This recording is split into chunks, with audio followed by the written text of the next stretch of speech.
Hey everybody, welcome to Vision Mix Studios, our YouTube channel, and visionrecordingstudios.com. This week I am going to do a two-part series video that deals with mixing a song with third-party plugins versus stock plugins in Studio One. I did a very similar series to this a few months ago with Johnny Geib over at the Home Studio Trainer, where Johnny mixed, we both mixed the same song. He mixed with just Presonus stuff and I mixed with third-party stuff. We compared the mixes. We put up the videos. Everyone seems to love that video series, which is great. But recently I've gotten a lot of new subscribers and I've gotten a lot of questions about that particular video series, as well as the mastering series videos that I did, but we'll talk about that shortly.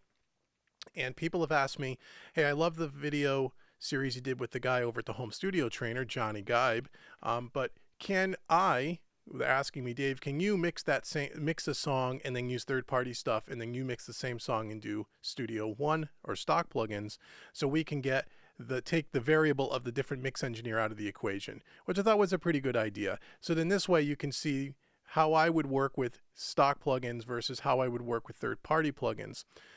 So I thought that was great. And I also get a lot of comments and a lot of emails talking about, they watch some of my videos, they see all the third-party plugins I use, and they write me an email and say, well, geez, I wish I can get that same quality, but I don't have all those third-party plugins and it's not my budget. I can't afford it. And they're kind of bummed out. They don't feel they can get a decent mix with the stock plugins. So we're going to try to disprove that here in this video series as well.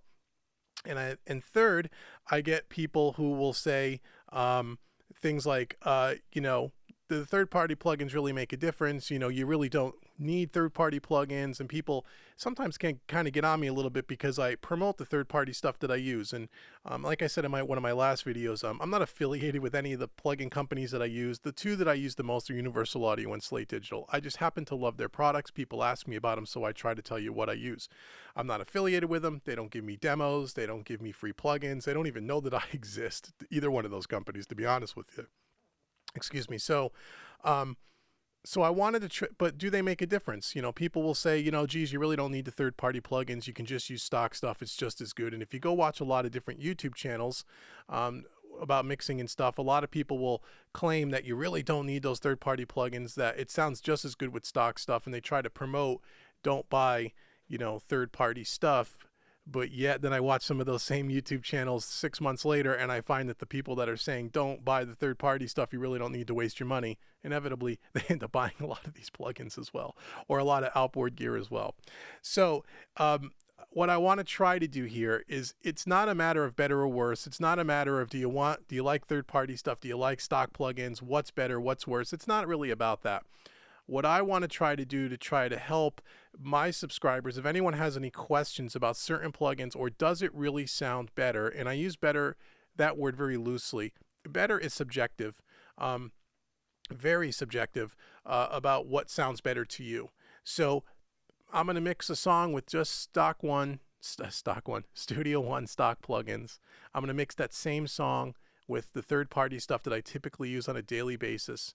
Let you guys watch each one of those videos. At the end of each one of those videos, I will have the full mix unmastered up on at the end of the video, so you can listen to it and you can compare and listen for yourself, and then you can decide for yourself, do you want to make an investment in some third-party stuff, or are you perfectly happy with the sound of what I got out of the stock plugins? It's really a personal preference. For me personally, I use kind of a mixture of both stock plugins and third-party stuff. I use more third-party plugins, again, primarily just Universal Audio and Slate Digital, but I also, as you'll see, I do use the Studio One Pro EQ, for example. If you're a Studio One user, I use that EQ all the time. In this video series, when I get to the third-party plugin video, I won't use that. I'll use a Universal Audio EQ, but in my normal day-to-day stuff, I use that particular plugin all the time, and I love it. So I think you can succeed with both. However, do I feel that the third-party plugins give you a better, again, I don't mean, in my opinion, a better sound, a more warm recording, a more analog type of a feel, a more silky, gluey, creamy type recording, which is what I kind of go for in my productions? Yes. Do I think you can achieve that kind of tonality just with stock plugins? I don't believe you can. I haven't been able to. It doesn't mean that the stock plugins aren't good. It doesn't mean you can't get pro sounding stuff. It just means it's different. And so this is not a debate on whether one is better than the other. I want you to make up your own mind. For me personally, I use some third-party stuff and I like what it does for my recordings, and so do my clients. You may not feel the same way, or maybe you do. I don't know. So again, I'm going to take you through the song track by track. It's going to be a basic rock track with not a ton of tracks. I try to keep each one of these videos under an hour, hopefully. And then you can watch how I mix each song, the same song with the different style plugins and how I would use them. And then you can listen for yourself. So I hope that will be helpful to the people who are writing in and asking me to do this, to kind of compare apples to apples. Whereas before with Johnny, Guy over to Home Studio Trainer, it really wasn't apples to apples because he's a different engineer than I am. Again, not better or worse, just different. He had a fantastic mix on the stuff that he did. People loved the mix that I did as well, but you had that variable of two different engineers.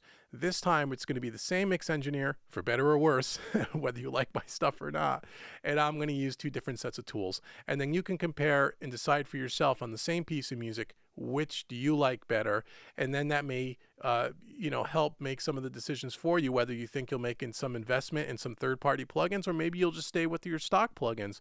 And again, it really doesn't matter whether you're using Studio One, which is what I use by Presonus, whether you're using Pro Tools, Logic, Cubase, Reaper.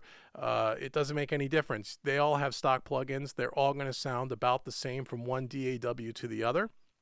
So what I'm achieving in Studio One with the stock plugins, you can achieve those same results or very similar results in Pro Tools, for example, or in Cubase, or in Logic, or any of the other DAWs. So then you can kind of feel for yourself, see for yourself, and listen for yourself, and hear for yourself what the difference is when you listen to the same song done with two different sets of tools, or mixed with two different sets of tools. So hopefully you'll enjoy this video. This is the little intro. I will put this video at the beginning of each one of the mix videos. So if you only see one of them and you don't see them both, you'll kind of get a primer to what this is going to be. I hope, again, this is helpful. I'll try to make them as short as possible, but rest assured they'll probably be an hour long, because I'm going to take you through each track and show you how I would mix the song. And then again, at the end of the video, I will give you the final mix of that song unmastered. So what you see in the mix video is exactly the track that's going to be at the end, where you can listen all the way through, and then you can A/B them. Okay, so again, thanks for those suggestions. I've gotten at least a dozen. I would say people are asking me to do this, so now I'm going to do it. And again, please please subscribe, please share our YouTube channel with others. We're getting more and more subscribers every day, every week, and I so much appreciate it. I hope these are helpful to most people. I think they are, because people are sending me nice emails and saying thank you, and no, thank you. I love doing this, and if I can help you in any way, please send me an email at visionrecordingstudios@yahoo.com, or you can just send me a message through YouTube, and I will get back to you within a couple of days. So anyway, on to the mixing video series, and I will talk to you guys soon. Okay, everybody, welcome back to the mixing of a song with third-party plugins. This is the second video of the two-part video series where we took the same song, torn to pieces as rock track, and we mixed the first song with all the Presonus stock plugins, and you guys have seen that video. And now we're using the same song, same Studio One, third-party plugins. And if you watch the video before, at the beginning of this video, the little intro video, you kind of know what this is all about, so I won't spend time rehashing what this is and why I did this. You'll just have to watch the intro video. Okay, so let's start by going through all the tracks. We'll start with the master bus, and I'll show you the plugins I'm using, and we can go from there. So here's our main out. And if you haven't seen the first video yet, go back and watch it. But this is a basic rock track here. We have a drum kit here in brown, 3 kick mics, snare, top and bottom, hats, tom, 1, 2 floor toms, some overheads. Some close room mics, some far room mics, a couple of dirty guitars, distorted guitars, along with some clean guitars, a guitar track with some little fills, little licks in certain spots of the song, and then a guitar solo track, a bass track, and a vocal track. We have a couple of buses here. We have a guitar bus, and we have a drum bus, and the lead vocal and the bass are not on buses because it's just a singular track. Down here in the ends, we have the 4 effects, like I had in the other video. 3 reverbs, which I call the office, which is a small room reverb, followed up by a plate, followed up by a hall reverb, and then a delay. Okay. And the song is Torn to Pieces. So now let's, if you haven't saw the first video, just to give you an overview of where we are with the track. Now let's start with the master bus. So the very first plugin I used on the master bus is a plugin by Slate Digital called the Virtual Console Collection, the VCC. I won't go into too much detail about these plugins because I've done that in my other mixing videos, but I will just give you kind of a quick little once over here. So the VCC is really kind of a 2-part plugin. You have the virtual mix bus, which goes on the mix bus, the stereo bus. And then you also have the virtual channel, which we'll get to in a minute, that goes on every single individual track. Excuse me. This plugin emulates 5 different old school consoles from the Brit 4Ks and SSL. The USA is an API. The Brit N is a Neve, which is what we're using for this song. This little funny symbol here is the trident, and then the RC tube. Okay, so that's the first effect in my mix bus chain. Second effect that I'm using is another Slate Digital product called the VBC Virtual Bus Compressor. This plugin is actually 3 different compressors. I'm only using the one in the middle here, but I wanted to show you all 3. You can use this as what they call the rack, which has 3 rack-mounted compressors, or you can use these as individual singular inserts. I wanted to show you the whole plugin just so you knew what it looked like. Again, this plugin emulates 3 of the most famous mix bus compressors in the hardware world probably ever made. The FG Gray kind of emulates the SSL board mix bus compressor. The FG Red, which is what we're using, is the Focusrite. And the FGMU is the Fairchild, and I think the Massey is what it's kind of geared towards. 3 sound completely different. They all have their own special characteristics. On this track, I'm using the FG Red. And I'm using a preset called CLA Rock, which is Chris Lord-Alge helped develop the presets for this rock, and I've just tweaked it a little bit from there. These other 2 aren't being used. As you can see, you turn them on, turn them off. We're only using the FG Red. So that's the Virtual Mix Bus Compressor, the VBC. And then the last plugin on the master bus is the Virtual Tape Machines, again by Slate Digital. Again, this is 2 kind of plugins in one. You have a toggle switch here that changes this from the 1/2-inch 2-track machine, which goes on the mix bus. And then we also put this plugin on every single one of the individual channels using the 2-inch tape, 16-track, as you can see up here. And we'll get to that when we get to the individual tracks. You can choose the different types of tape. You can choose the different inches per second, the bias. You can control all kinds of settings in here, which again, you can read up on their website. Really great plugin, emulates the old school tape machines. So those are the 3 plugins on my master bus. So let's go down to the drums. Okay, so we start down here with the drums. And again, I won't go through this on every single channel. I'll just do it on the first channel just so you can get a feel. Here's the kick-in mic. So the very first plugin I use on all individual channels is the Virtual Tape Machine, just like we showed you a second ago. And again, now on the individual tracks using the 2-inch mode, not the 1/2-inch, which is on the master bus. That's the first plugin. The second plugin in the chain is the Virtual Console Collection. This is the second part of the plugin. You saw the mix bus on the plugin on the mix bus or on the master out. This is the individual channel. Again, we're using Neve. Okay, and this goes as the second channel. So it goes into the tape machine, then through this console, and then that's across all the channels, as you can see here. You can see the Slate Digital plugins in the first 2 insert slots across everything. So the very first, let's start with I looped a section here. We're going to start with the kick-in mic, and I'll show you the different EQs I'm using in the curves, just like I did in the other one, and the other video with the stock plugins. And then at the end, I'll let you listen to the full mix of this with third-party plugins, and you can compare the difference between this same song mixed with third-party stuff versus the same song mixed with just the Presonus stock stuff. So here we are on the kick drum, inside kick mic.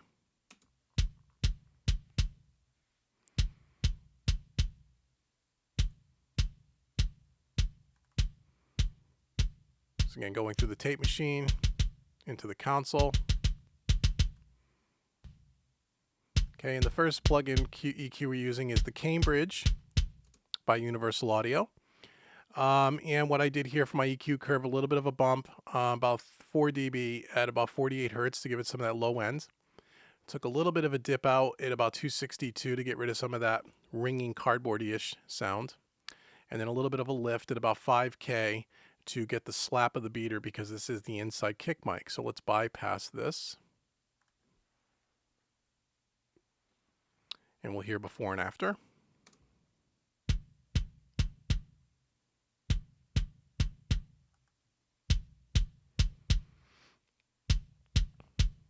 So you can hear, if you're listening to this on studio monitors or a good set of headphones, you should be able to hear these EQ changes. So a little bit of top end, a little bit of bottom end, cut out some of the mid on that kick drum. Okay, so that's the inside. The outside kick mic, let's listen to that.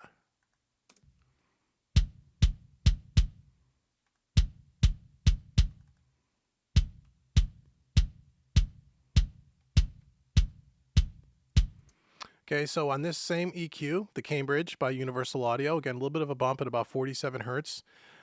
Carved out a little, about almost 4 dB at 400 hertz. That 400 to 500 hertz range in drums in particular is where that cardboard kind of boxy sound lives. So I always tend to find that boxiness frequency on all my drums and just take a little bit out. And then I rolled off the real top end here, because we're only looking for we're not looking for the real top clickiness. We're getting that from the inside kick mic. So again, I'll bypass the EQ and then I'll bring it in.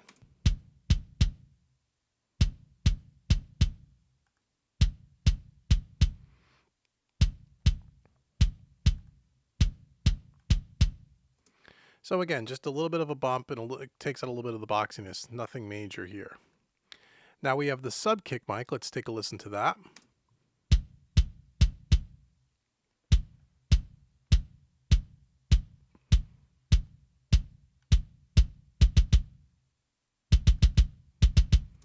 So again, once again, using the Cambridge EQ and just going ahead and putting a little bit of a bump at about 48 hertz, take out a little bit out at around 245. There was a nasty ringingness there, and rolled off the real top end. We just want the sub, just the low end. So I'll bypass it and bring it in so you can hear the oomph in the bottom of that kick drum.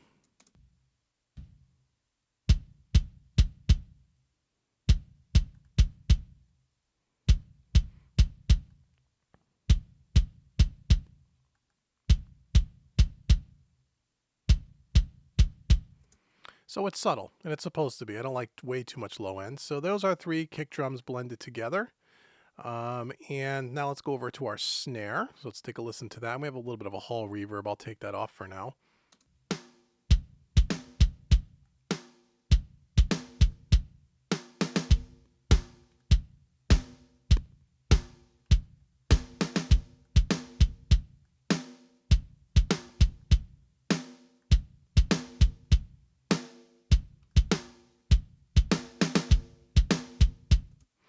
Okay, so again, use the Cambridge EQ, rolled off the real low end at around 80 hertz, put a little bit of a bump at about 180 to give it a little bit more body.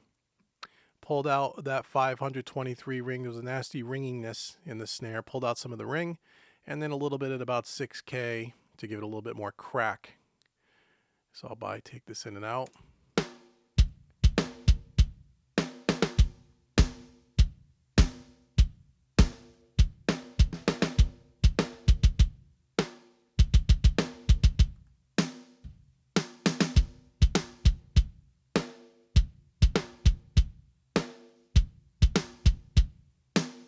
Okay, so it just gives it a little more clarity, a little more high end, just to cut through. And then on the bottom snare mic, take a listen to this.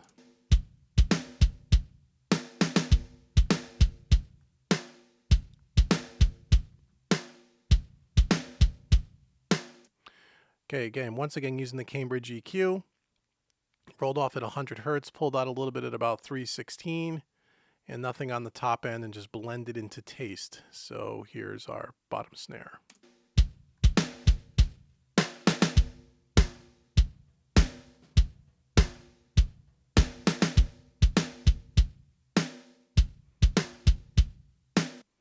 Okay, now we got a hi-hat track.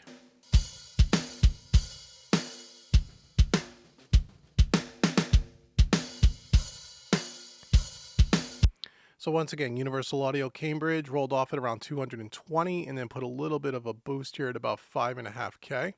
I'll take this in and out.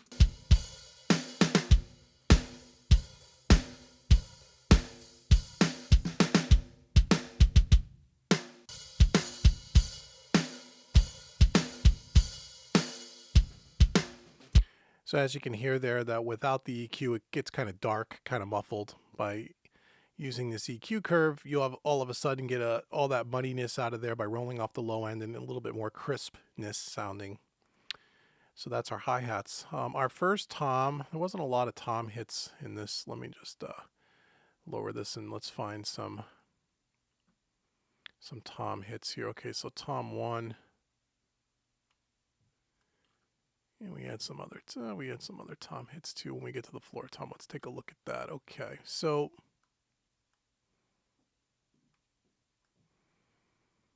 let's take a listen to our tom, our first rack tom mic.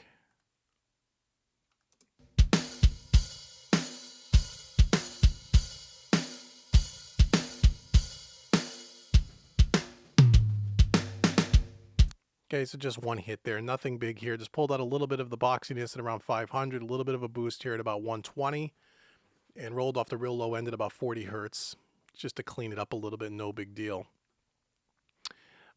Second tom mic, which is a floor tom. Let's take a listen to that. Oops, here we go.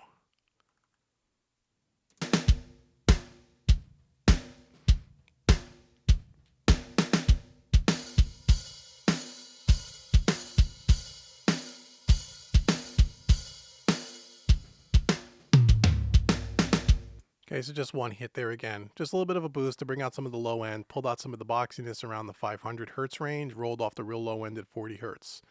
And that's all I did on the second tom, floor tom, or the first floor tom, second tom. The second floor tom, or third tom, again, using the Cambridge once again. A little bit of a different curve here.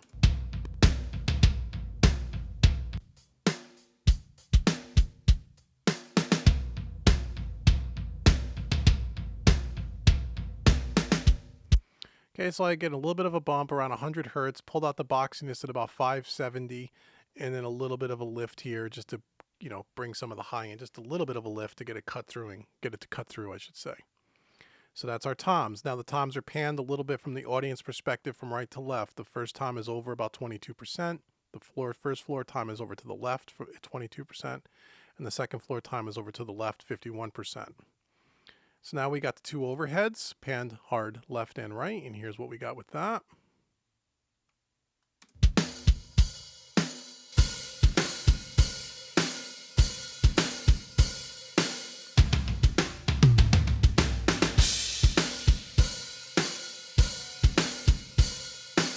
Okay, it's starting to sound like a real drum kit now. So again, Cambridge EQ, pretty simple curve, rolled off from 90 hertz.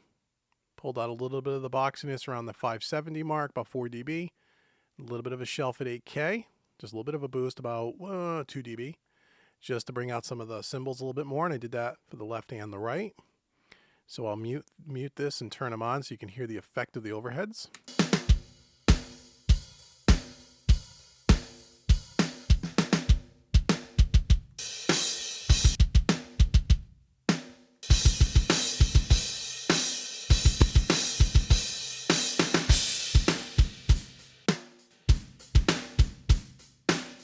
So you hear the snare coming out more, the hi-hat coming out more. It's starting to get some more crack. So now we're over to the room mics. Two sets of room mics. We have a set of close and a set of far. So here are the close rooms.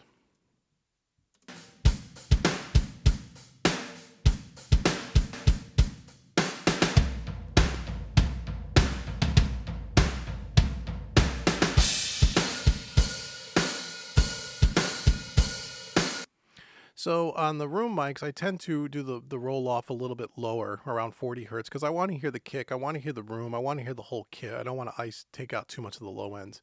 Again, a little bit of a dip at around, this case, about 330 hertz, a little bit of a dip, and then that's it. I didn't do anything with the shelf, just kind of left it natural, and it sounds pretty good, I think, and I just blended it to taste.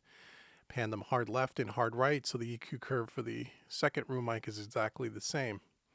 So here we'll just bring them into taste. I'll start with them down.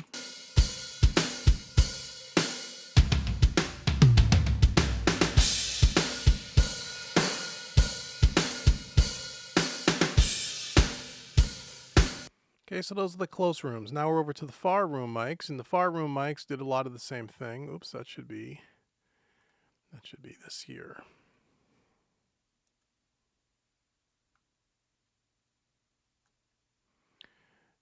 Here we go. Universal Audio Cambridge. So here are what the far room mics sound like.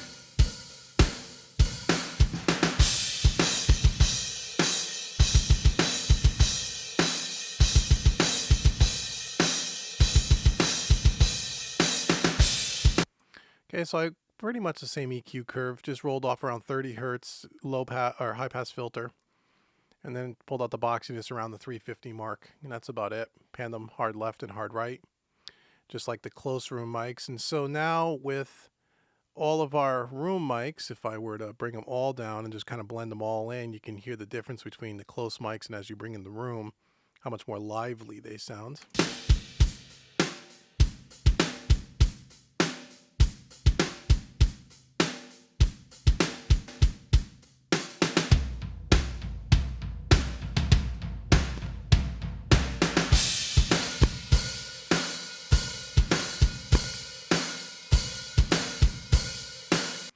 So the room mics make a big difference. Let me just change something in my preferences. Sorry.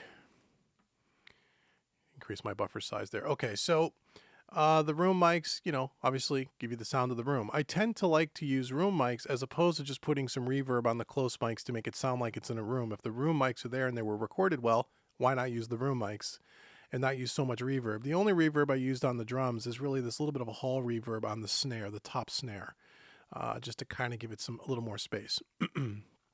So now that's our drum kit. So now all our drum kit is going down through a drum bus. And on that drum bus, we are using a compressor. You've been listening to the drum bus compressor that I tend to use almost on every rock track is the Universal Audio Fairchild. I'll turn it on and off, but you'll see that we're only compressing about a dB or so.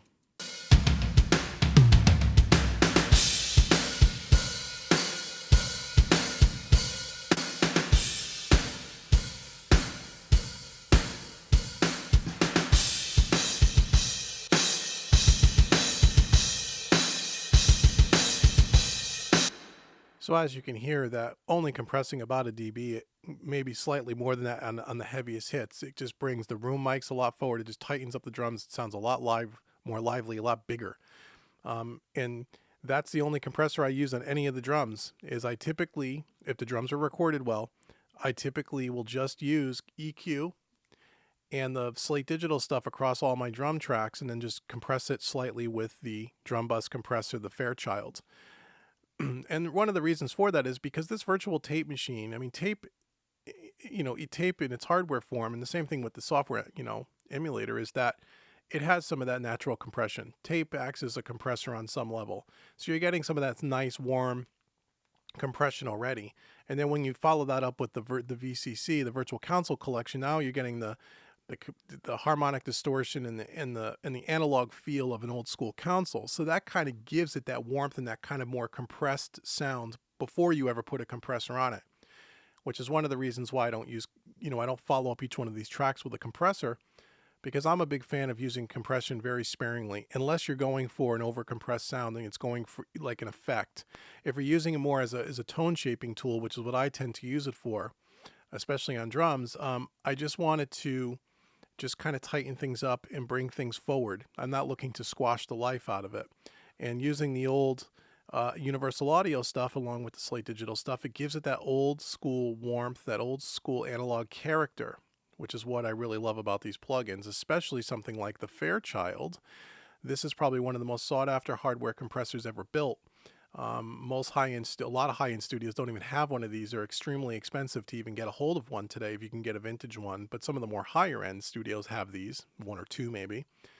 And anything you run through it, even if you're not compressing anything, even if you just run the signal through it, this old piece of hardware I think had 25 tubes or 20 tubes in it, 15, 20 tubes, and a bunch of old, transformers. And when you run a signal through those old transformers and those old tubes, you get a harmonic distortion, a natural compression, and a warmth and a roundness to the sound without even having to compress anything, just using it as a way to put some color in the tone, if you will, if that makes any sense. And that's what I really tend to use it for more than a heavy duty compressor. So that's why I don't use compression on drums. So now that's our drum track. So I think we got a pretty good drum track. Okay, on the electric guitars, we had two dirty electric guitars. I panned them hard left and right, the distorted guitars. So again, running through the Slate Digital tape machine, just like the drums, and then the Virtual Console collection. And let's see, and then the first, we got these grouped together. So I'm using, again, the Cambridge EQ. Let's take a listen to what we got here.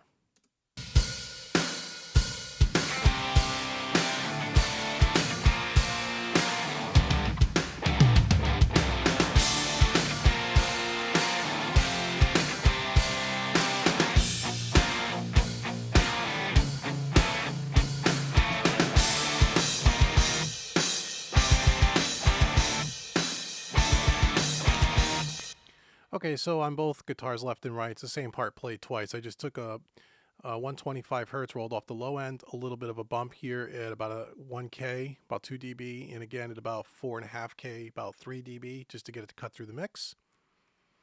And then I followed that up with a compressor on our guitars, and again, both these guitars will have the same thing. I'm using the LA2A by Universal Audio. Love this compressor on just about anything you put through it. Use it a lot on vocals, bass guitar, but also electric guitars. I mean, almost anything. Anything sounds great through it. Real simple compressor. It's got two knobs, gain and peak reduction. The more you turn up the peak reduction, the more compression you're going to get. Use the makeup gain to make up the difference between how much dB of compression you add that in makeup gain. What I love about the LA2A is that it's simple to use. It sounds really smooth, and no matter really how hard you push it, it never really sounds compressed. I mean, I guess you can overdo it if you wanted to, compress 10 or 15 dB, but anything up to about 3, 6, 10 dB never sounds compressed. It just sounds tight and it sounds nice and warm. And as you'll see, we're not compressing very much on these guitars.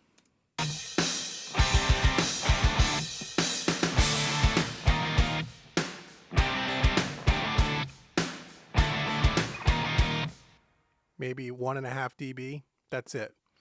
These guitars were probably compressed when they were recorded, because I can tell just by listening to it. When they're really distorted like that, and they're kind of overly distorted in a way, adding compression will kind of make that sound really muddy. So again, just to tighten it up, not to over compress it. So that's the two guitar tracks, the dirty to guitar tracks. So one more quick listen.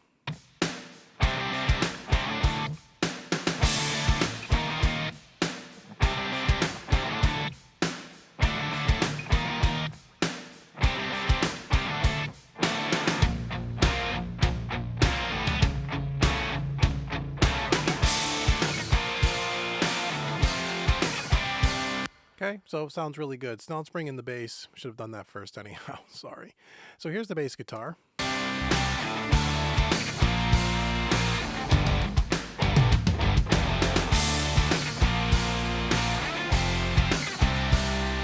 Bass sounded really good on its own. I really didn't do much. A little bit of a bump at about 120 hertz just to give it a little bit more bottom. That's really it.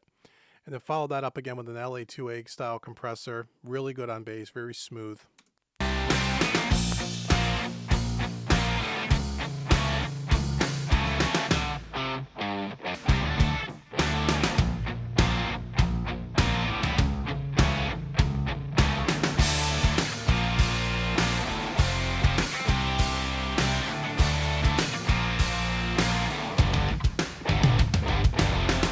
So we're compressing about 4 to 6 dB, to kind of tighten it up, and it sounds great. When you take away the compressor, you kind of lose the bass. It kind of sinks down in the track. When you enable the compressor, it jumps right out in front, gets nice and tight, notes get a lot more even, notes sustain a lot more. Okay, so now we got guitar and bass. So let's go to the clean guitars. We have a set of clean guitars in here, just in the break section here. Let me find that for us. Forget where it is. Here it is. So let's just take a look at these clean guitars. Again, no big deal. Real simple. Only one section of the song it was played in. So let's take a listen to that. And what we're using here again is the Cambridge EQ. Two guitars played, same part played twice, panned them not quite hard left, right, about 50% each way. Rolled off the low end at about 80 hertz, takes a little bit of the mushiness out at 600 or so, and a little bit of a lift to clean them up a little bit. And here's kind of what we get. But we also added an 1176 compressor on this Universal Audio. Tend to like these on acoustic guitars and clean guitars, and I wanted to show you something a little different than the LA2A. Again, one of the most sought after compressors ever made. The LA2A, the 1176, and the Fairchild are in the top 3 for sure. We have a 4-to-1 ratio here, about a medium release, actually it should be a little bit faster release, and about a medium attack. Again, we don't want to squash it too much, just to grab the peaks. Oops. And here's what we get.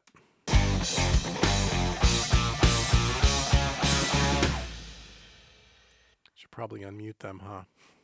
Sorry about that. It's been a long day, guys. Okay, here we go.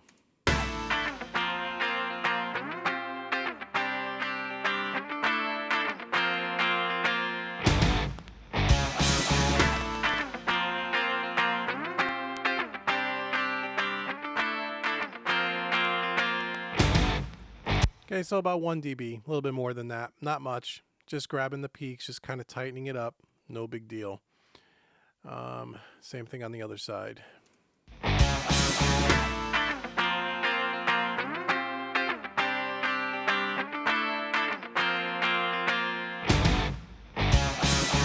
Okay, so those are our clean guitars. So now we had a guitar fill and a guitar solo track, and again, these were just the fills were kind of just, you know, in a couple of different sections. You can see over here and over here. Again, no big deal, and a little bit at the end. So let me just kind of play the first one so you can just hear what it kind of does in context with the rest of the song. And I think, what did I use on this? I used, again, a Cambridge EQ. I rolled off around 200 hertz, and I give a nice little bump at about 4.5K, about 3 dB. And then I put a compressor on it as well to get the notes to sustain. And I'm using the Universal Audio LA3A, which is very similar to the LA2A in way of that it only has 2 knobs, peak reduction and gain. The difference between those 2 compressors is the LA3A has a little bit of a faster attack than the LA2A, predetermined attack. And it tends to squash things a little bit faster than the LA2A. LA2 is a little bit more smooth. This is just a little bit different tone, that's all. And so they're both great compressors. So here is kind of that little fill.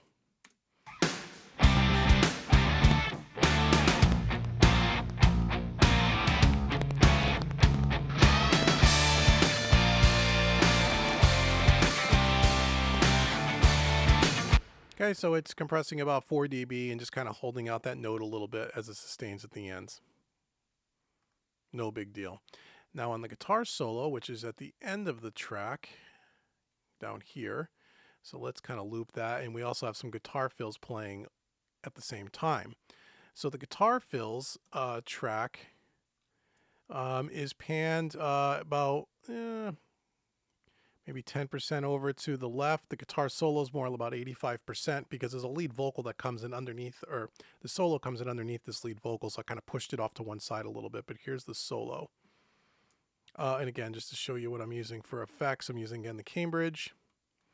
Rolled off at around 206 hertz. Took a little bit out at around 650 and a little bit of a bump at about 8K. Followed that up with an 1176 compressor. Again, fast attack, or excuse me, fairly quick attack on this one. Slow release. Again, it's been a long day, guys. Fast release, slow attack. Sorry about that. So here we go.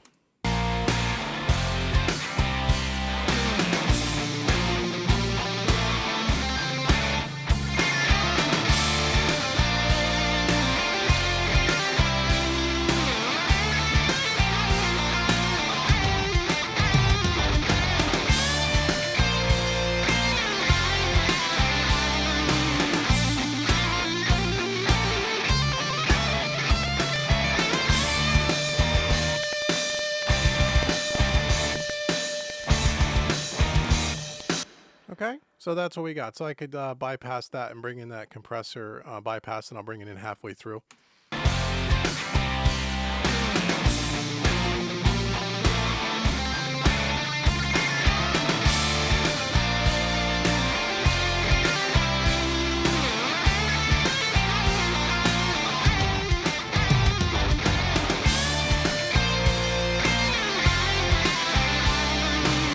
Okay, so it just kind of tightens it up and brings it forward in the mix. And there's a little bit of a delay and a hall reverb on this as well, which I'll talk about the delays and the reverb once I get to the vocal track, which is coming up next. So let's stay tuned here and let's get to the lead vocals. Okay, on to our lead vocal track here, which is the last track. A little more processing on this than what we had on the other tracks. So let's start with the the shaping here. We got, again, the virtual tape into the virtual console, into a new EQ here that I just started playing with about a week or two ago called the Mag EQ, made by Universal Audio. This hardware EQ is pretty sought after, and it's well known for its air band up here, where it adds a lot of nice smoothness and top end to anything, especially vocals, where you don't get that brittle type of a sound. And basically, I've just been playing with some of the presets. They have everything from female vocals to male vocals to bass, hi-hats, drums, pianos. And I'm still playing around with this, but it sounds really good. It really makes a vocal stand out and pop. So that's the Mag. And I think you could buy this. There's other companies. You don't have to have Universal Audio to get this plugin. I think it's made by Brainworks. They do a native plugin that you can buy for a couple $100. Really worth checking out if you're looking for some nice, real musical EQ. Sounds really nice and smooth with no brittleness. And then I'm following that up with an LA2A compressor. As I said, most vocals love running it through the LA2A. You can push it pretty hard, doesn't sound compressed, which is what I like. So let's take off the all the reverbs and delays, and let's just listen to the track by itself with the EQ. I'll bring that up and kind of pop that in and out so you can hear the difference. Let's maybe take a verse here.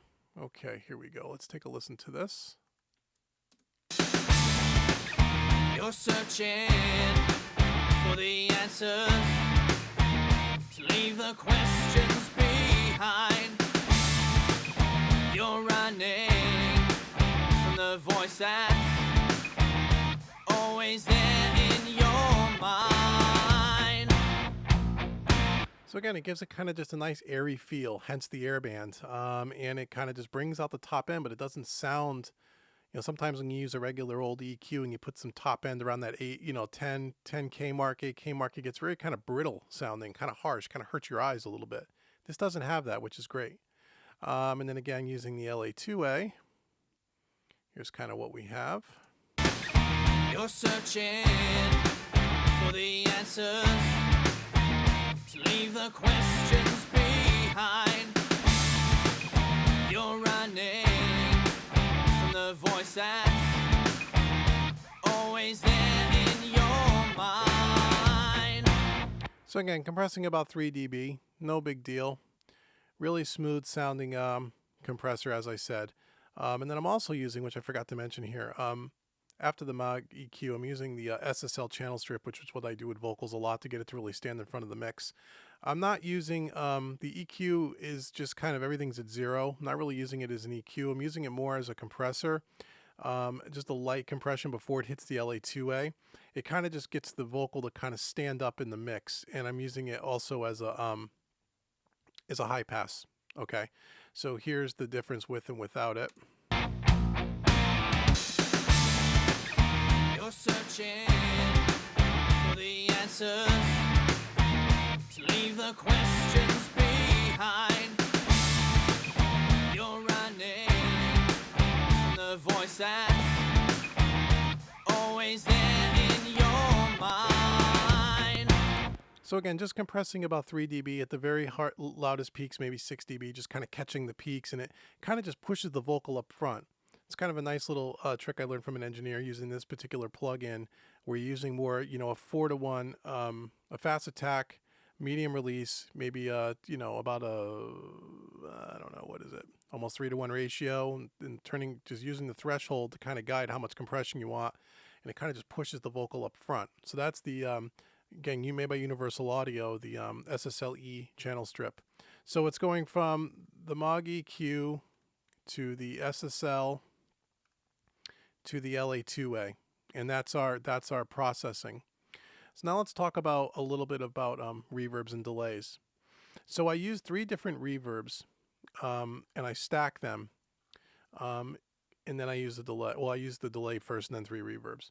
So one of the things that I use this for is whenever I'm mixing, rock vocals in particular, and to me, the use of reverb and delay on a vocal track, unless again you're going for the effect where you want it to sound really washed out and you want to hear it real echoey. If you're going for that, if it's kind of if you're using that as kind of an effect, then disregard what I'm about to say.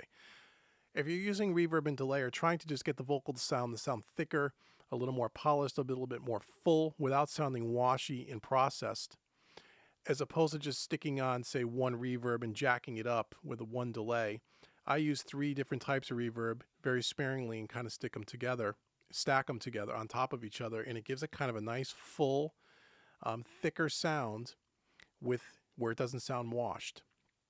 To me, one of the true tell signs of a new mix engineer is they typically use way too much reverb and way too much compression, but way too much reverb on vocals, and it sounds like you're in an echo chamber. And for me, again, it's all about taste. How much do you like, and it's all about personal preference. But for me, you should have to really focus on the lead vocal, listen very intently, and if you can just hear the reverb and the delay, where you have to kind of reach for it, but you can hear it, that's just enough. If you can easily hear it, where it sticks out, it's too much. And if you can't hear it at all because you're reaching for it and you can't hear it, then it's not enough. So it's trying to find that happy medium. So starting off with a delay, I use the Universal Audio's Cooper Time Cube. And let me bring that in and show you what that sounds like with this vocal track. You're searching Okay, so you can hear the tail. for the answers, to leave the questions behind. Okay, so just a slight delay, no big deal. I follow that up with my first reverb, which is again made by Universal Audio. I call it the Office. It really is a small room reverb. It's supposed to be subtle. It's just to put a little bit of space. Okay, so here's the and I'll jack up the Office here just so you can hear the effect of it. You're running from the voice that's Turn off the delay so you can really hear the difference. always there in your Okay, so you can hear a real short room, right? mind. Okay, and that's even too much. So I dial it back to about here.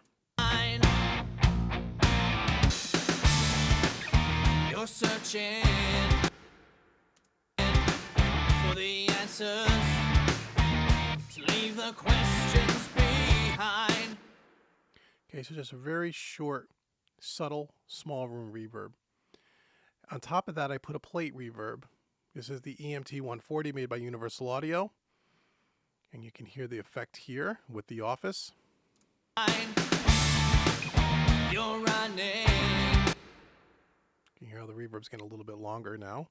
From the voice that's always there in your mind.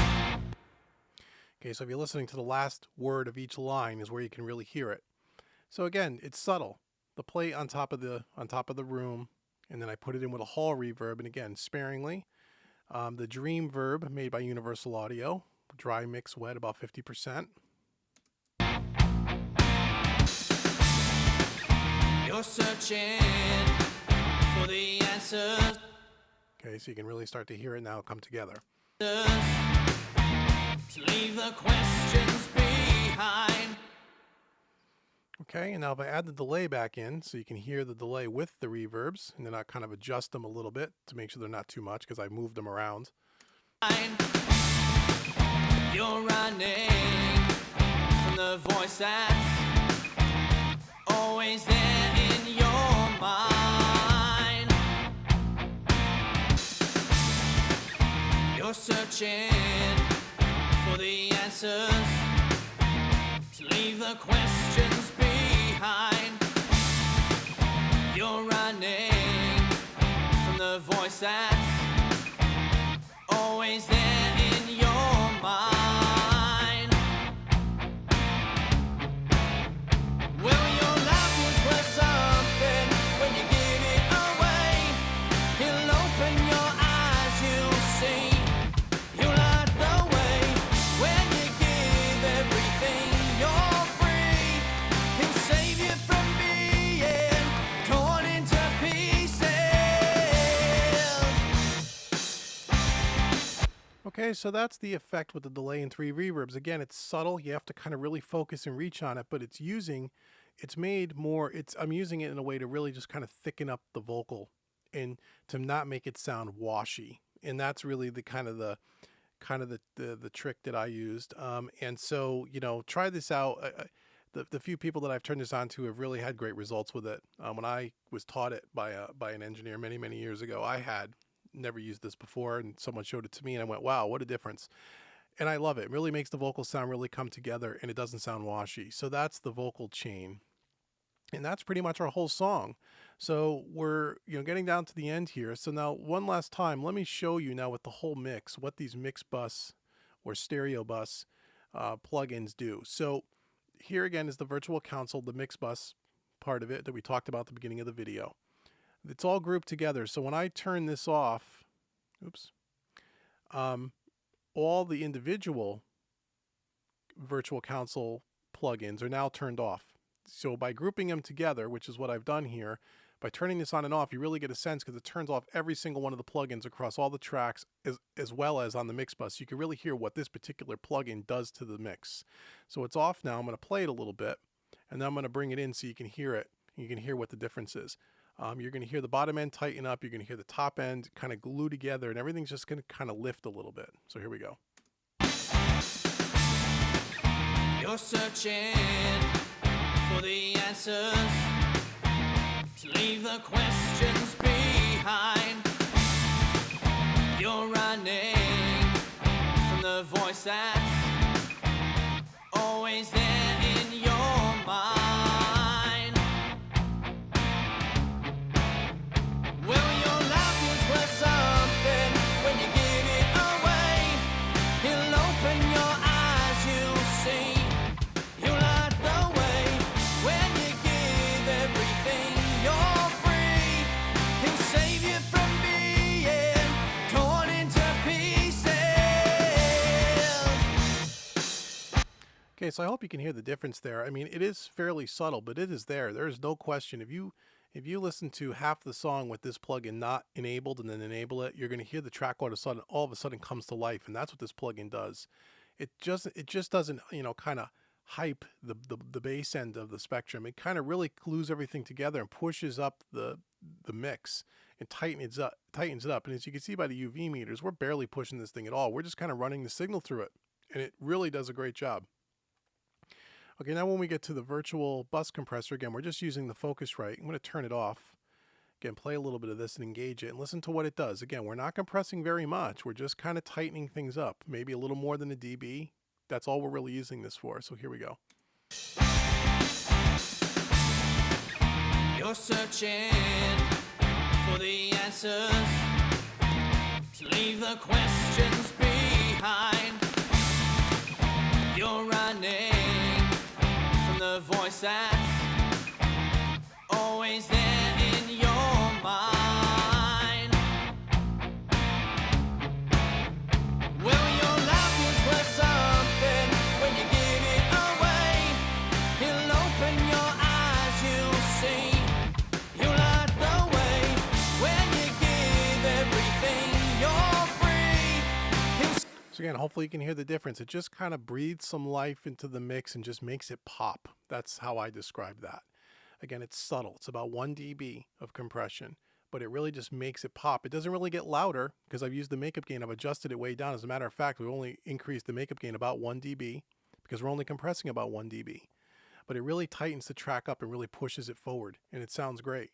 And now with the virtual tape machine, same kind of thing. I will bypass it and bring it in. Really listen to the low end, bass guitar, kick drum in particular. He'll save you from being, to leave the questions behind.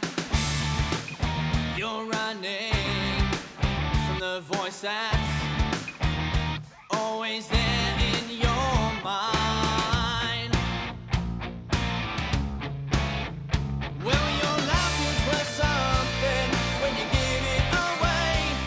He'll open your eyes, you'll see. He'll light the way when you give everything. You're free. He'll save you from being torn into pieces. So again, it just gives the bottom ends, really is what you really is where it's most noticeable to my ears. It really tightens it up. It doesn't make it boomy or muddy. And that's what tape does. It really gives that nice warmth, that saturation, that nice tape compression. And this could sound a bunch of different ways by playing with the different tape speeds and the different types of tape. I mean, there's a whole bunch of things you can do here.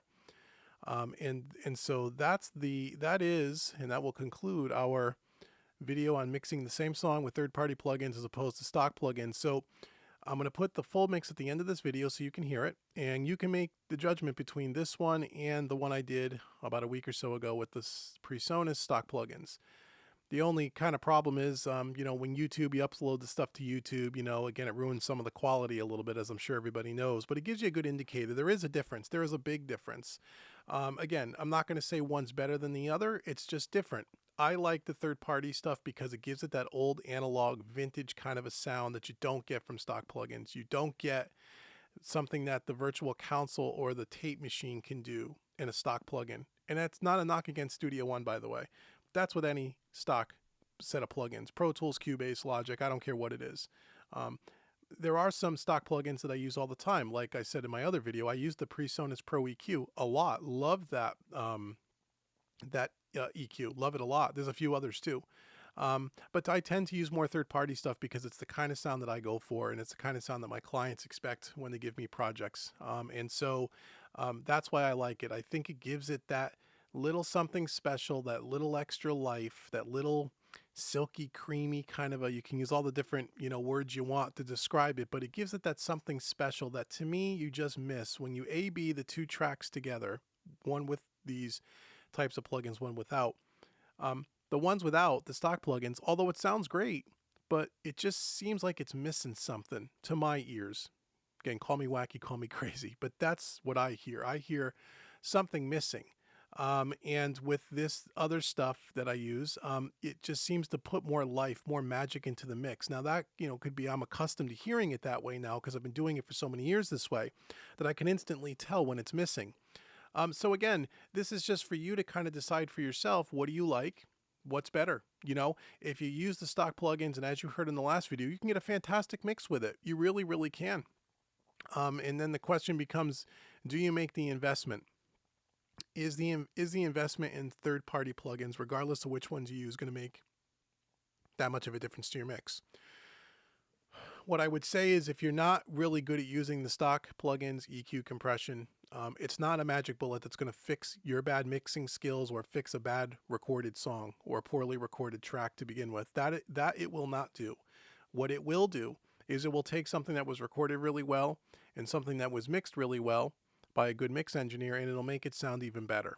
Maybe that's the best way to put it. It won't fix your skills as a mix engineer if you can't use EQ and compression properly and you're still working on that, and that's okay that you're learning. We're all learning. I'm still learning, for crying out loud. But if you're still struggling with getting the stock plugins to sound good, then going out and buying these other plugins is not going to fix that problem. It's just going to make it even worse if you don't know how to use the plugins, the way they should be used and how to use them correctly, I guess is the way. I guess correctly is not the right word. It's no right or wrong. It's just, there's a million ways to skin a cat. But so my point is, it's not a magic bullet. It will take your mixing skills to another level once you've developed your skills. And when you can make the stock plugins sound really good and get a really nice pro sound, and you want that little extra, I think some of these types of plugins can really help. I know it's helped me, and it's helped lots of pros and amateur engineers all over the world. And so you make the decision for yourself. So I hope this little mix series was helpful to you. I've gotten some requests to do it. That's why I did it. Go back and check out my other mix videos as well, and I use these plugins and discuss them in more detail. so you can kind of get a feel for, how these plugins, the inner workings of it. And if there's any particular plugin that you saw that you'd like me to do a full review and demonstration on in more of a nitty-gritty detail, just leave a comment below, send me an email through YouTube or through visionrecordingstudios@yahoo.com. And again, this channel is for you guys, so the more you guys participate and tell me what you want me to develop as far as content goes, I'll do. So if you want to see the virtual console and you want me to really demo it and show you all the different, consoles and all the different settings and how to use it, I can do that. Or any other plugin for that matter, or anything else as far as recording, mixing, and mastering goes. So thanks again, guys. Thanks for the support. Please like, please subscribe, please share the videos. I really appreciate all the support, and I appreciate all the comments and the nice feedback. And I will see you next time right here on Vision Mix Studios. Thanks, guys. Take care.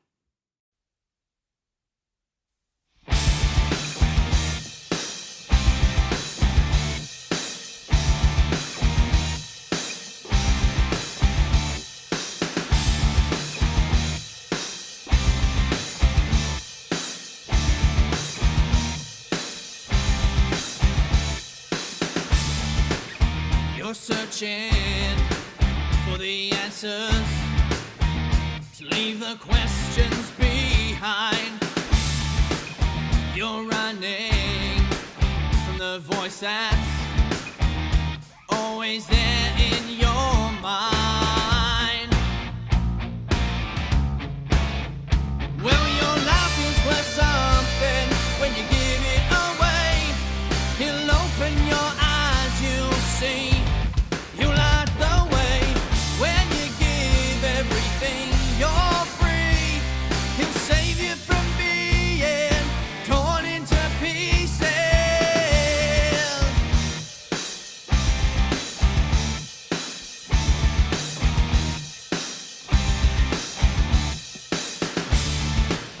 No hope in material things. See, you're wasting your time. If answers are what you're seeking, lay your life on the line. Well, your life is worth something when you give it away. He'll open your eyes, you'll see. He'll light the way when you give everything. You're free. He'll save you from being torn into pieces.